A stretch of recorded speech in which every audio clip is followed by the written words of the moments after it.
now south of Indy. Yeah, and even starting to get a little bit of redevelopment across parts of the southeast side of Indianapolis. We're watching the radar. Most of these storms developed farther to the north and kept pushing to the south. One of the things that Angela and I have been watching are that some of these cells have been redeveloping here, parts of the southeastern side. I wouldn't be surprised if these are so slow moving that they do start to produce some pretty heavy rain. I'll zoom in just a little bit so you can see a couple of these cells that are popping up. If you're going to be traveling on Interstate 74 or 65, going to be some quick downpours, especially if you're heading south. Watch for those. Meanwhile, there is a flash flood warning farther to the south and east for Shelby County. I mentioned the other one that's for Putnam County as well. Here it is. Includes Cloverdale. Still a lot of heavy rain that came down and still needs time to eventually drain away, but also some of these cells a little farther to the south. Still producing a couple of strikes of lightning here and there, but certainly not seeing as active a radar as what we were dealing with earlier, where it produced as much as 2 inches of rain. You can see the bullseye here where some of those slower moving storms have prompted some of those flash flood warnings.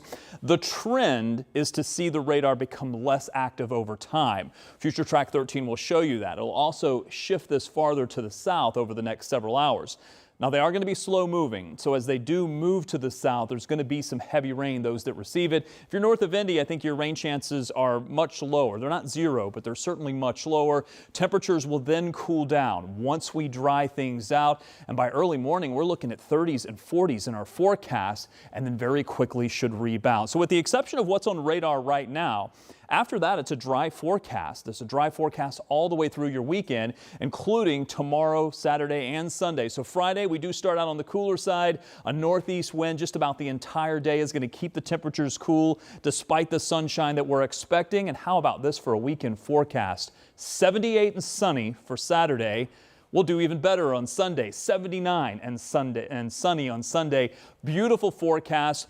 Able to cool down quite a bit during the overnight, but able to warm up quickly. Clear skies the entire weekend, and we'll carry that through into the early part of Monday. But then we do start to see some rain and storm chances begin to sneak back in as we look to Tuesday of next week. But certainly a warm forecast starting to look a little bit more like May. Unfortunately, that means we have to keep an eye on the radar. The other thing I've been keeping an eye on is traffic.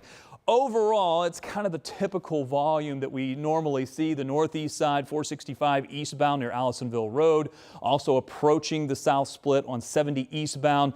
Typical slowdowns. A little bit of a wider view. I have been watching some of the interstates farther to the south. And also I mentioned earlier that we're getting some redevelopment of some showers, some heavy downpours. Watch for that.